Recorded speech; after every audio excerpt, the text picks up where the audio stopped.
Hello, everyone, and good morning. Welcome to a special edition of Grid Live Pre-Race. I'm Adam Lemerise, and with me is Kobe Lambeth from the Podium Finish. Get your coffee ready, as we got a long day of racing ahead. It's the second round of the 2022 IMSA WeatherTech Sports Car Series Championship. In just 1 hour's time, the historic running of the 70th Mobil 1 12 Hours of Sebring gets underway in sunny South Florida. First, a special shout out to our Patreon supporters, Colin, Mark, and DeShell. Thank you for investing in Grid Network. Link to our Patreon in the video description below. Before we get started with coverage of today's race, here's Kobe with a brief recap of yesterday's FIA World Endurance Championship season opener as part of Super Sebring Weekend, the 1,000 miles of Sebring. And yesterday's 1,000 miles of Sebring ended early due to lightning in the area during the final hour of the race. Still, lots of storylines to discuss. To everyone's surprise, Toyota wasn't even a factor all race long. It was a bad day for the number 7 Toyota Le Mans hypercar. Jose Maria Lopez made a costly mistake, tried to overtake the Dempsey Proton GT and Porsche of Julian Anlauer, made contact and damaged the Toyota. Then Lopez tried to hustle the wounded Toyota back to the pits. Unfortunately, the damage to the front end caused him to go off course and slammed hard into the tire barriers, and the hit was so hard it caused the Toyota to flip upside down onto his roof. Luckily, Jose Maria Lopez got out of the car under his own power, and that was the end of the day for the number 7 Toyota. The sister car to number 8 Toyota just did not have the pace to match the Alpine, who ended up dominating the entire race to win the 1,000 miles of Sebring. It was a big win for the 3 drivers, Nicolas Lapierre, Matthew Vaxivière, and Andre Negrel. Adam, are you more surprised by Toyota's lack of pace or Alpine's dominance? I'm surprised with Toyota's lack of pace. They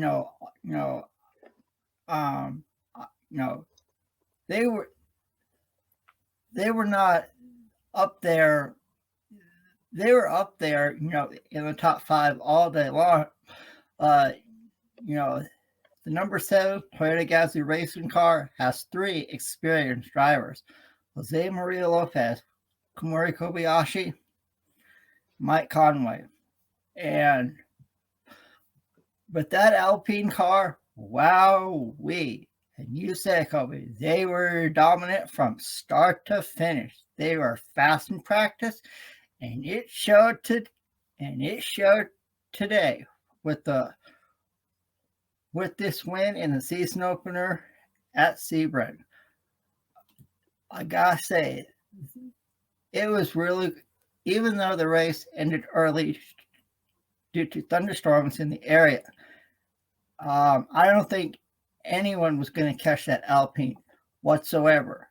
And congratulations to that team for winning the first race of the 2022 FIA World Endurance Championship. Yeah, definitely a big congratulations to Alpine for winning. And I was really surprised that Toyota wasn't more competitive today, because we've seen recently Toyota, even when they didn't have the pace throughout the weekend, they still always found a way to win the race. But today, they just didn't have any luck. They just didn't have any luck whatsoever at all in the 1,000 miles of Sebring. The big crash with the Toyota, and then the 8 car, they tried the best they could, but Alpine was just the class of the field, and certainly a really wonderful win for that group.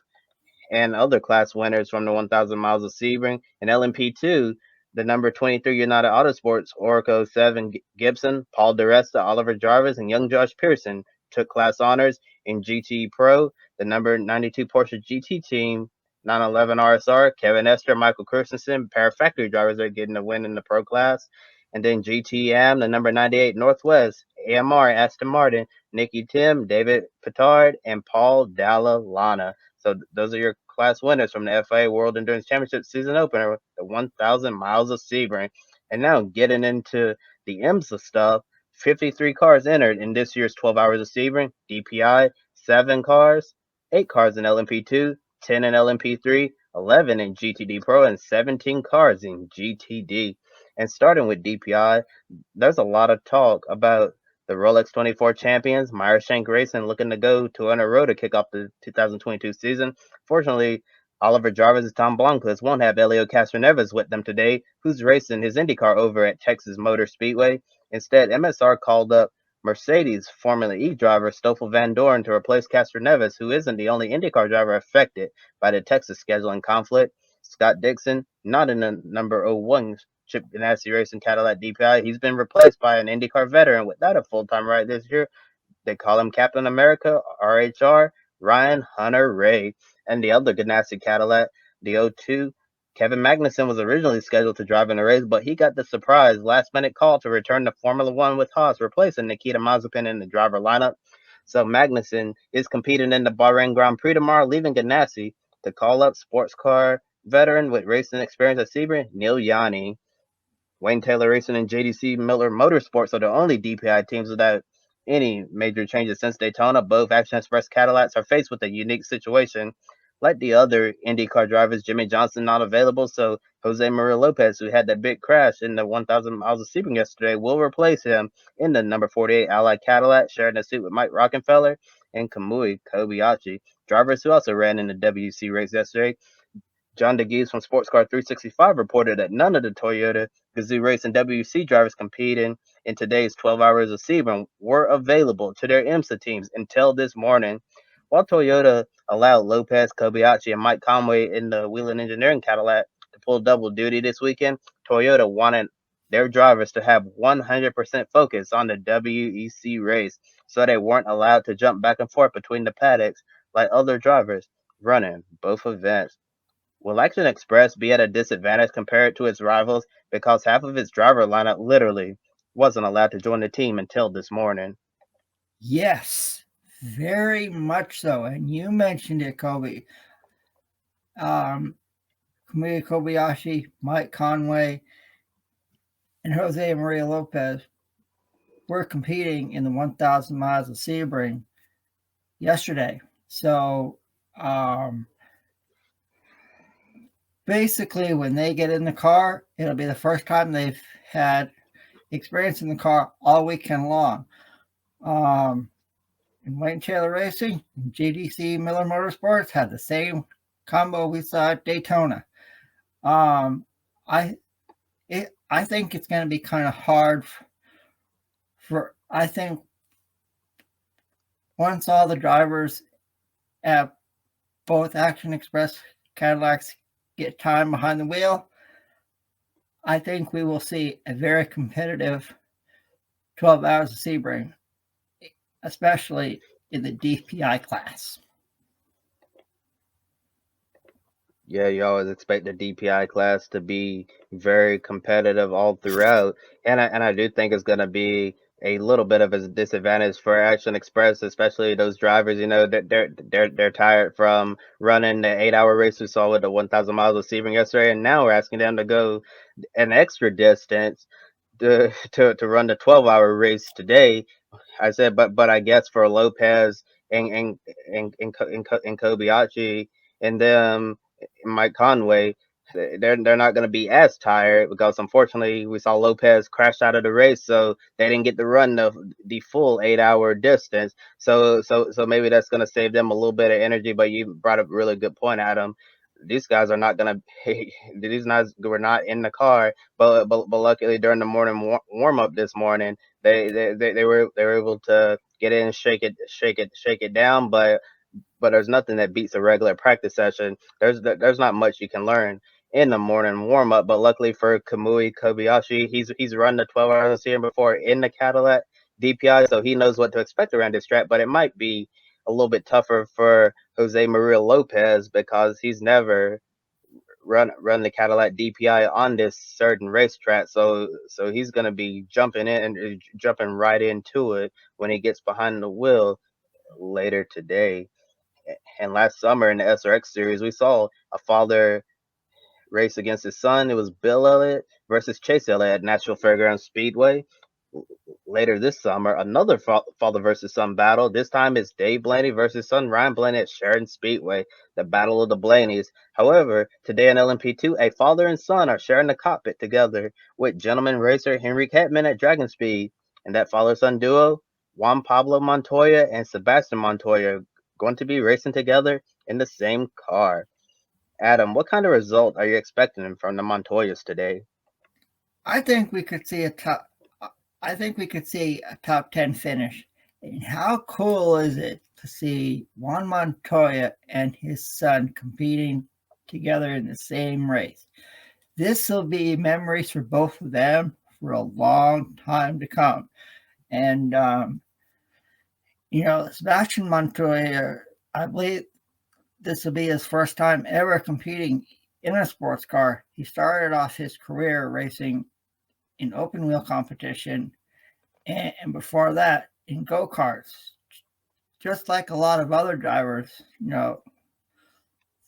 who want to make it in to the big leagues of motorsports. So I think we could see a top 10 finish from this team, and I mean, it'll be memories for both Juan Montoya and Sebastian Montoya for many, many years to come. And Adam, I actually want to clarify what you mean by a top 10 finish. Do you mean top 10 finish overall in overall in the race, because there's only 8 cars competing in the LMP2 class? So you think that they're gonna finish in the top 10 overall, and that would Yes, I mean do. on the podium. And Dragon Speed, they won the Rolex 24 last time out with Eric Lux, and then the 3 IndyCar drivers Devlin DeFrancesco, Pato O'Ward, and Colton Herta. So I know Eldon Julian, he's going to want to get that Dragon Speed car in victory lane once again. And there's no better way to start the racing season by winning the Rolex 24 at Daytona and the Mobil 1 12 hours of Sebring. So I agree with you. I think the Montoyas are going to do extremely well in today's race. And maybe we could see them even get in the top step of the podium. Going to be really interesting watching both Montoyas drive together. In the GTD Pro class, everyone is definitely wanting an encore from the race, and we saw at the end of the Rolex 24, Matthew Jaminet, Lawrence Van Thor going at it hard for a class win.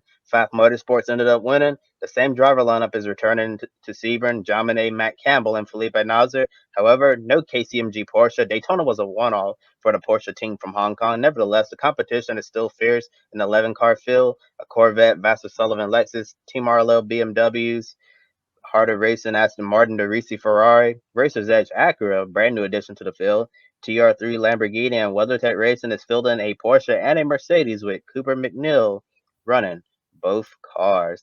Do you see the Pfaff Porsche as the favorite to win at Sebring? Yes, I certainly do, Kobe. And you mentioned this team brings back the same driver lineup that we saw at the Rolex 24 Hours of Daytona. And I think in the GTD Pro class, it's going to be just as competitive as what we saw in February.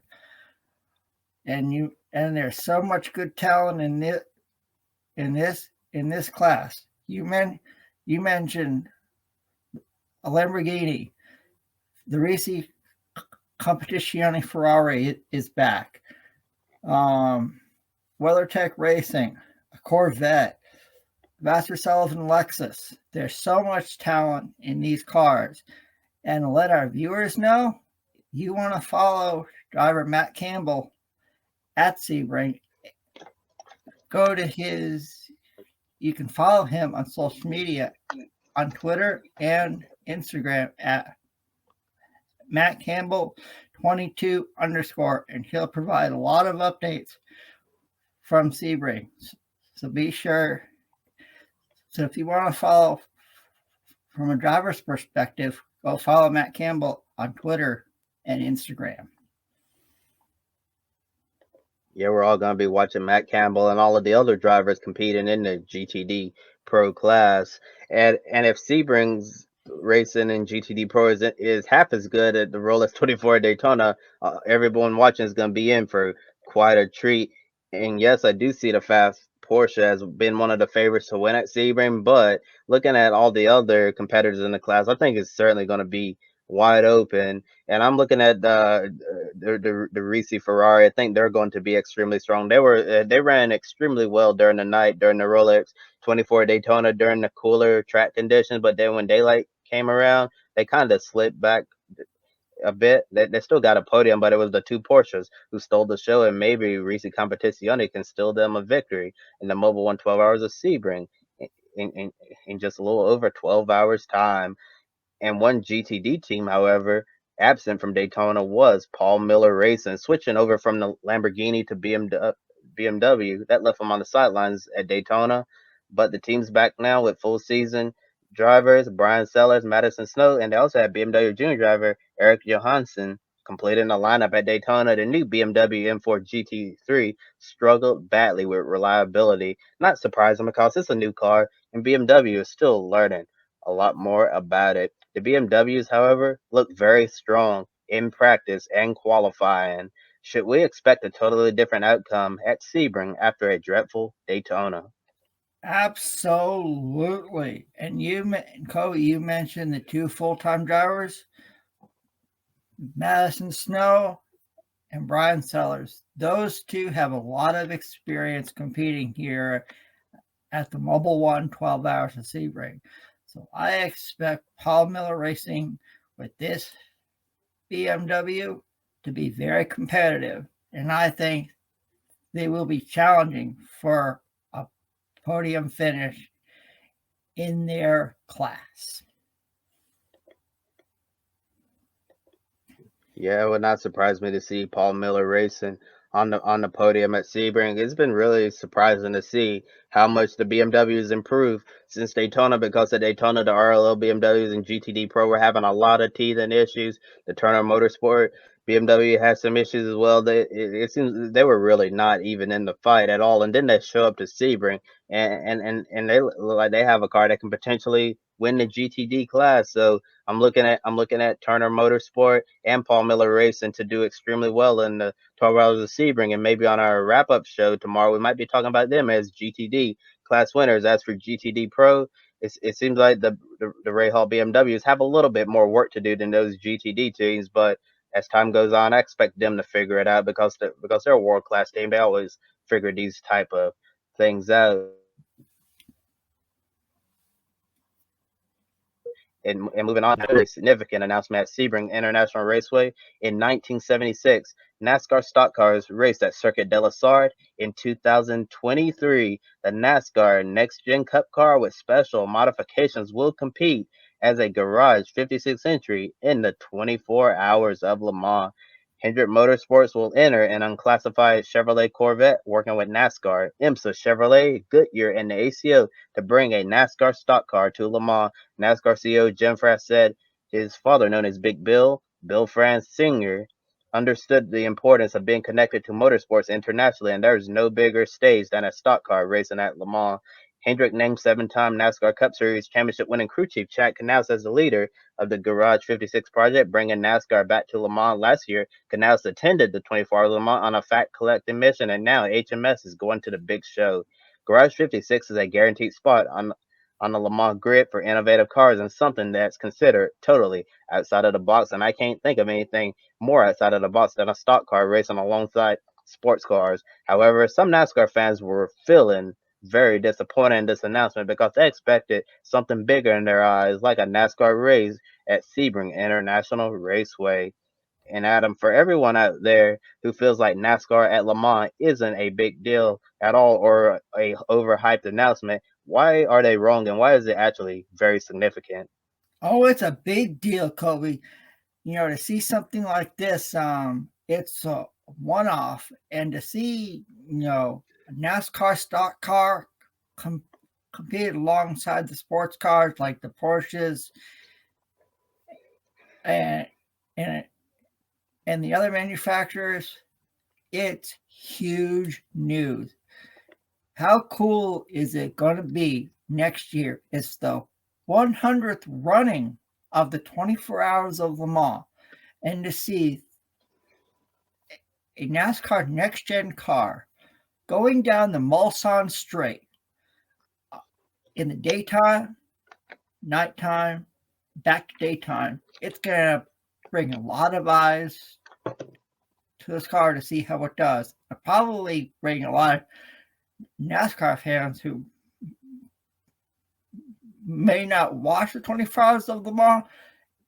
This news could drag them in to see how this car will do. It's huge news not only for NASCAR, but in motorsports in general. It's going to be awesome to see how this car does at Circuit de la Sarthe next year in the 100th running of the 24 Hours of Le Mans. I mean, we knew the 24 Hours of Le Mans was going to be a massive deal next year, as you mentioned.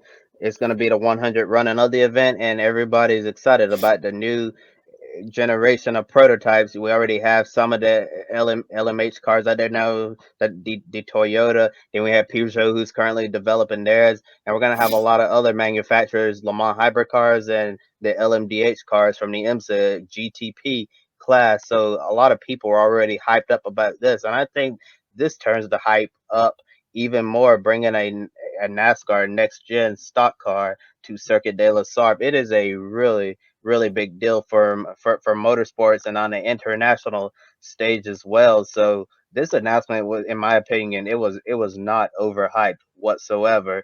It was certainly an announcement of the ages, and this is something that I feel certainly is going to earn NASCAR more respect on the world stage. And Adam, I'm just thinking right now, looking at the car that all of our viewers can see there on the screen, a stock car with actual headlights. Bob Parker has actually confirmed that since he's the expert on lights. So yes, we're going to see a stock car with headlights at Le Mans, and that's something we've never seen before, which is going to be truly amazing, and especially if it's hooked up to a hybrid powertrain, and knowing how fast NASCAR cars are on a straight line, that thing is going to absolutely fly down the Mulsanne Straight. It's probably going to leave the GT cars in the dust. It might even challenge the prototypes. I'm not so sure about that. I know prototypes is gonna definitely have it be in at the exit, in the heavy braking zone at the end of the Mulsanne Straight. But I think on the straight line, next gen car is gonna be right there up in the draft behind the LMDH and LMH prototype. So this is certainly a really great time to be a motorsports fan.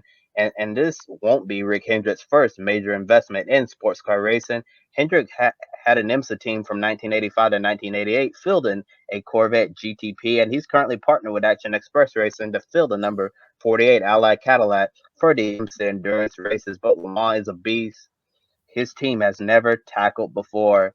During the Thursday afternoon press conference, it was teased that the NASCAR Next Gen car would use a hybrid powertrain at Le Mans.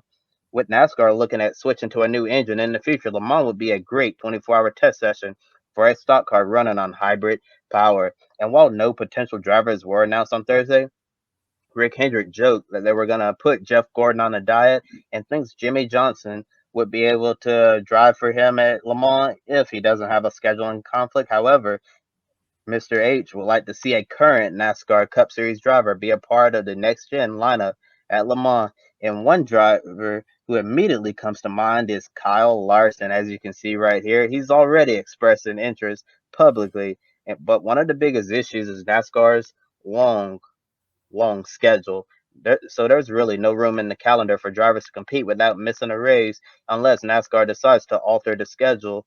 And we saw last year during the Summer Olympics, NASCAR did a 2 week summer break, and I'm wondering for the 2023 season if NASCAR will be willing to do the same thing and have a 2 week break, because I know the week beforehand you have to do the Le Mans test day, and that's required by the ACO, so you'll be able to be eligible to race at Le Mans. So if the week so if NASCAR was able to have a break like that, or something for 2 weeks to allow, let's say, Kyle Larson go run the test day and then go race at Le Mans, I think that would be great. Or if they offer him a playoff waiver for the so he's able to miss a race without losing his playoff eligibility. So I'm gonna ask the viewers this question: Would, in your opinion, would NASCAR be willing to offer a driver a waiver to remain playoff eligible if they wanted to race in the 24 hours of Le Mans? So, Adam, only 3 drivers allowed per car at Le Mans. How should Hendrick Motorsports decide his lineup for this historic entry? Kobe, that's a good question. And and you mentioned 2 drivers who have actually have sports car experience because they've competed at the 24 Hours of Daytona. Jimmy Johnson, who we saw compete this year with Ally Racing, and Jeff Gordon, who just a few years ago competed with Wayne Taylor Racing and actually won overall in the 24 Hours of Daytona. So I think those 2 drivers would be good. And Kobe, you mentioned Kyle Larson. Kyle Larson loves to compete anywhere and everywhere.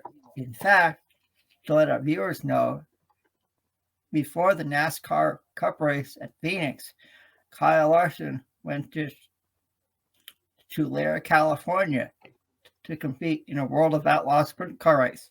How did he do? He won. So it may be a once in a lifetime opportunity for somebody like Kyle Larson to compete at Circuit de la Sarthe, and also for Jeff Gordon and Jimmy Johnson. So for me, I'm going with Jeff Gordon, Jimmy Johnson, and Kyle Larson.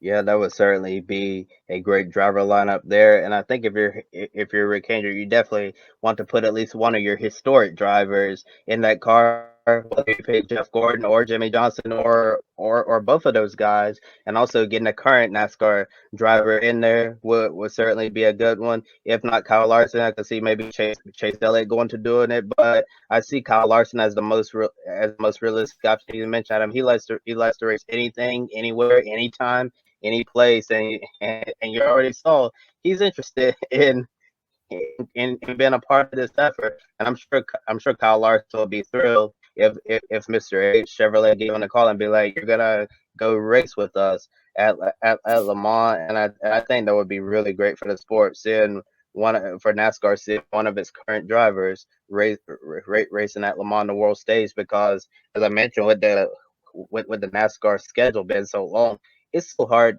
to do these type of things. And we all know about Kyle Larson's interest in running the double, running the Indy 500, and then going to Charlotte to run the Coca-Cola 600. That's really hard to do because all the logistics and everything are trying to race in other series alongside running NASCAR Cup Series events like 36, 37, 38 weeks out of the year for like most NASCAR drivers. If they want to go race Le Mans, this is something that they're gonna have to do until after their career, and it would be really unprecedented in today's day and age to see a NASCAR driver in the prime, in the middle of his career, go out there and compete at Circuit de la Sarthe. So I think it'll certainly be interesting to see how Rick Hendrick puts together a lineup. So I think it'd be really beneficial to add a current Cup driver, one of the Hendrick legends, or maybe both, or maybe a name like Dale Earnhardt Jr. if he wants to run Le Mans. I know that's a race he's been interested in for a long time, and I'm also thinking about experience as well, like sports car experience on this circuit at Le Mans. I wonder if Hendrick would like to bring in a driver who's been to this circuit, who knows it in and out. Maybe you lure Scott Pruitt out of retirement to get in that car or something. I don't know. It'd be really interesting. And also, I want to throw out an idea Dale Earnhardt Jr. had on the day of the announcement. Dale Jr. said it would be really interesting if in the future at the Rolex 24 they add an all next gen class where you can where the NASCAR next gen cars will be able to run the Rolex 24 Daytona. So Adam, quick follow up. I wanted to ask you, do you think that would be a good idea for Yeah, an IMSA to add a sure. next gen class? Why? Sure, why not? I mean, how cool would it? How cool would it be to see multiple NASCAR, multiple NASCAR stock cars in its own class, competing against the likes of the Corvettes and it in the GT class, and also the hypercars. I mean, could we see it? Absolutely, I could see it happen in the future, and and, and I agree with you, Kobe. How could we see Dale Earnhardt Jr. get in this car? In this car at Le Mans. Another name I could maybe throw out there. He does have road racing experience. He competed in Trans Am. How about we lure out of retirement Tommy Kendall? I mean, anything is possible with this announcement. And like you mentioned, who knows which drivers will get in this NASCAR Next Gen car. But we can all dream until the official driver announcement has been made. Yeah. So whenever that driver announcement is made, you'll hear about it first right here on GRIDnet, and we'll break it down. And thinking about it next year in class at the Rolex 24 Daytona. I don't know if that will happen, but I could see them thinking about it at least, toying around with that idea. But, and especially since the NASCAR cars won't need that stupid chicane off of NASCAR 4 that they used when they ran the Daytona road course, but because of the pandemic as a replacement race, because the brakes on this next gen car, they're a lot bigger, similar to the GT cars. So I think the NASCAR cars will be perfectly fine heading down into turn one, exiting the tri-oval off the bank, and so you would need a chicane off of turn four to slow them down. Yeah, and it's just overall it's an idea that certainly keep you thinking. And getting back to sports car racing itself, yet yesterday morning before the WC race, IMSA qualifying took place, and a new track qualifying record was set by Sebastian Bourdais in the number '01 Chip Ganassi racing Cadillac DPI, a 1 minute 45.166 by Bourdais, leading an all Cadillac front row. The Wheeling Engineering Team qualified second. And based on people who have already sent in their pick a winner for the Mobil 1 12 Hours of Sebring early, it seems like the '02 Ganassi Cadillac is one of the favorites to win, but their sister car ended up getting the pole. Which Cadillac from Chip Ganassi Racing is most likely to win, the '01 or the '02? Well, I'm going to have to go. I'll say the pole sitting car, the number '01 Chip Ganassi Cadillac. And you mentioned Kobe Sebastian Bourdais with the new qualifying record. Could that be an indication that they have the speed to compete in throughout this race? It's not a 1 hour race. It's a 12-hour race. So, you know, it, I think we could see the number '01 Cadillac contend for the win, not only in class, but overall as well. Oh yes, Chip Ganassi Racing has certainly brought two extremely fast Cadillac DPIs to Sebring, and I'm not gonna tip off my pick a winner quite early yet, but one of those Ganassi Cadillacs, I'm gonna pick them to win the race. And for all our viewers watching, I want you to guess which Cadillac am I going to pick to win the Mobil 1 12 Hours of Sebring, the '01 or the '02. And looking at all the pole sitters from qualifying yesterday morning, LMP2 to number 50, 52, PR1 Matheson Motorsports, Orco 7 Gibson, LMP3, number 74, Raleigh Motorsports Ligier, GTD Pro to number 62, Risi Competizione Ferrari 488 GT3, and GTD to number 16, Wright Motorsports Porsche 911 GT3R. And now, looking at some of the major storylines since the last IMSA race with Rolex 24 Daytona, in rapid fire style, we'll try to respond to each story in 1 minute or less to cover all the news. And when IMSA leaves Sebring, the sprint races will begin at Long Beach, meaning the GTD Sprint Cup returns for teams to compete for a championship outside of the season-long championship and the Michelin Endurance Cup Championship. NASCAR Cup Series team Rick Ware Racing plans to enter an Acura NSX GT3 in the IMSA Sprint Cup races with drivers Ryan Eversley and Aiden Reed. Eversley started his relationship with RWR last year when he made his NASCAR Cup debut at Road America with the team, and Aiden Reed started working as an engineer in NASCAR for Rick Ware while racing elsewhere when his schedule allows. The Acura really hasn't shown the same pace recently as other GTD cars. Can Eversley and Reed finish on the podium this season in the Sprint Cup races? No, I don't think so. I think it'll be hard for them to finish on the podium. Yeah, I think it's going to be an uphill battle as well. Since Meyer Shank Racing's left the GTD class to go race the Acura DPI, we really haven't seen the same type of competitiveness in the GTD class with the Acura, and I think it's certainly going to be an uphill battle for Rick Ware Racing to try to get that car on the podium. But never say never. Anything is possible in sports car racing. And last month, YouTuber David Land interviewed Mario Andretti about the new Andretti Global F1 project. In that interview, Andretti said his son Michael Andretti has talked to Alpine about fielding a potential sports car program. Alpine is building an LMDH prototype for the 2024 racing season. Andretti currently has an LMP3 program for Jared Andretti, but the team has made it clear for some time they want to compete for overall wins with the manufacturer. Would Alpine be the right fit for Andretti? Sure, why not? I think it'd be kind of cool to see Alpine. I think it'd be kind of cool to see Alpine and Andretti go for overall wins and potentially a championship. Yeah. I mean, if a manufacturer is going to offer you an opportunity to run, why say no when nobody else is calling? No, Andretti's been talking with other manufacturers as well, trying to figure out a plan to go racing in the top class to compete for wins at the Rolex 24 Hours Le Mans, all of that.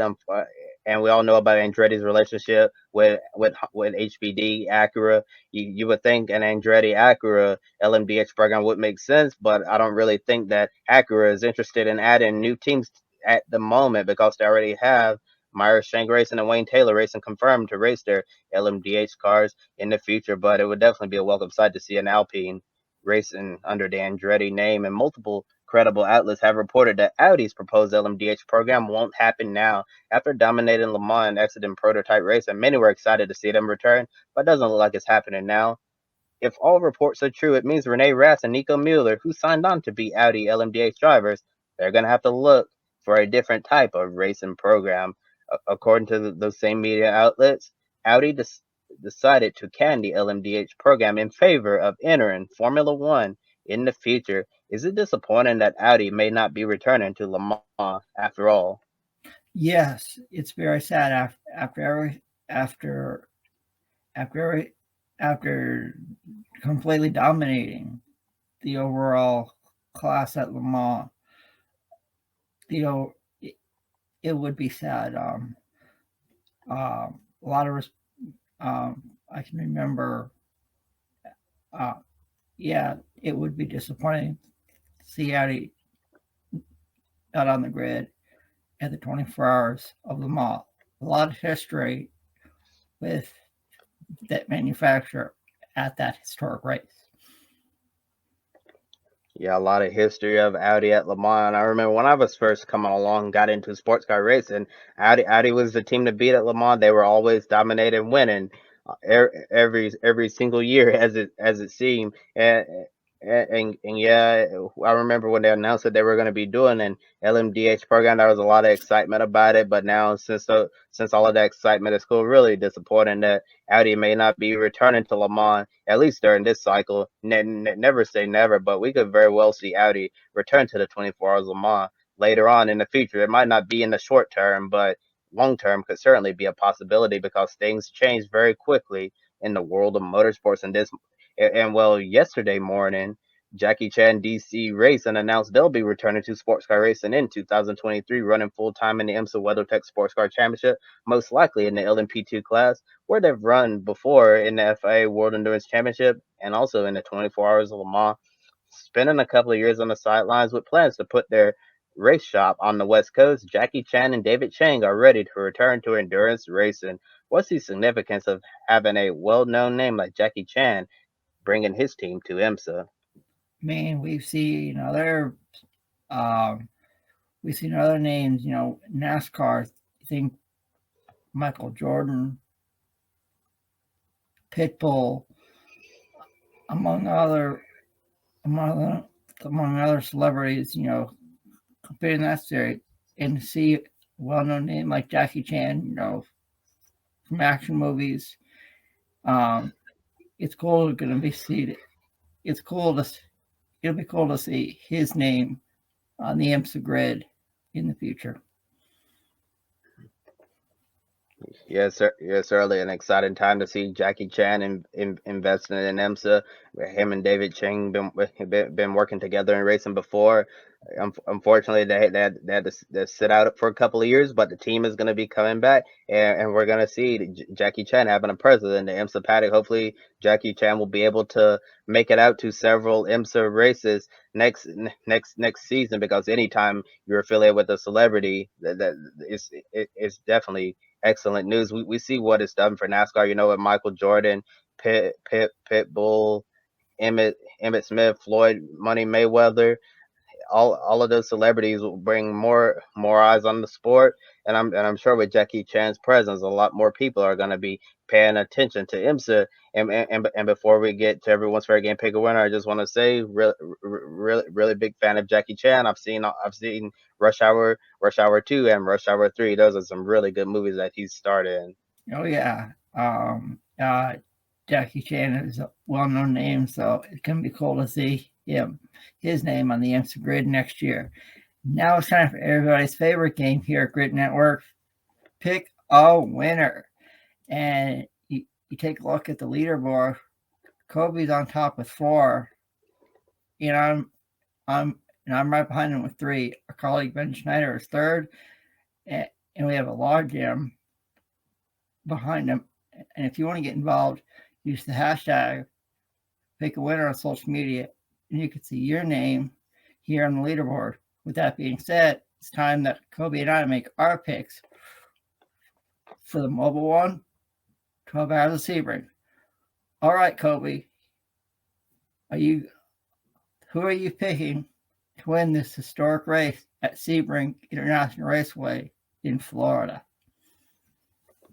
Well, so far I've seen our Grid Network colleagues Ben Snyder and Matt White go with the number 02 Chip Ganassi Racing Cadillac with Alex Lynn, Earl Bamber, and Neil Yanni. But I'm actually gonna go with the other Cadillac DPI, the 01, the pole setters, Sebastian Bourdais, Ringer Van der Zande, Ryan Hunter-Ray. I think they're gonna get it done, and they're gonna win this year's Mobil 1 12 Hours of Sebring.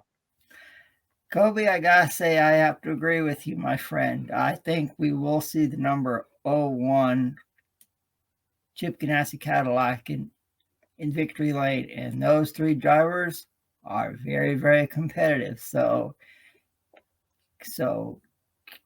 get your favorite drinks, snacks, and enjoy this historic edition of the Mobil 1 12 Hours of Sebring. It's going to be an awesome race with exciting racing throughout all classes.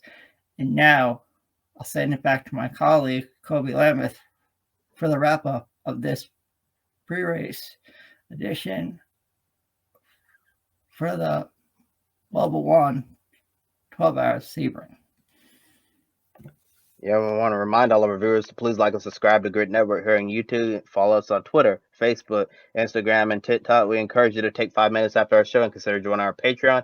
Invest in Grid Network to keep us on the air well into the future. Do you want to buy me a coffee? Is early in the morning. I'm very, very sleepy, so I really need a coffee to wake me up, keep me up all 12 hours. And you can click the link in the video description below, and you can buy a drink for your favorite on-air talent here at GRIDnet. And a big thank you to Edward Hunter from formerly Zone, Amber and Zachary for buying us a coffee. Greatly appreciate it. Any amount will help us continue growing our motorsports media outlet. Visit Public.com, also known as the stock market social media home. A link below and referral code gives you $5 to invest immediately.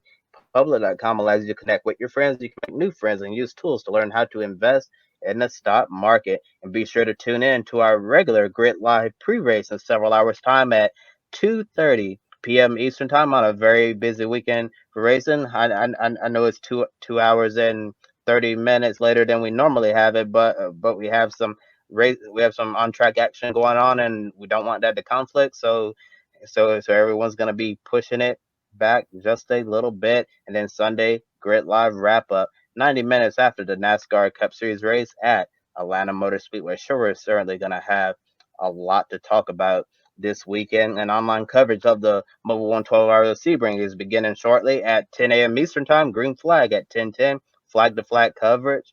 The TV broadcast on USA Network picks up at 3:30 p.m. Eastern until the checker flag. So our viewers in the U.S. have several options in that flag to flag coverage. You can see that on Peacock.com. For Adam Lemerise, I'm Cubby Lambeth from the Podium Finish. Thanks for watching and enjoy the 70th running of the Mobil 1 12 hours of Sebring. Don't be an anonymous investor. Join the stock market social media platform Public.com. Invest any amount of money and share with friends and new friends. Discover new opportunities such as new companies and potential business partners, and useful tools for beginners, and share your experience with friends on Public.com. Link in the video description gets you $5 for being a Grid Network viewer.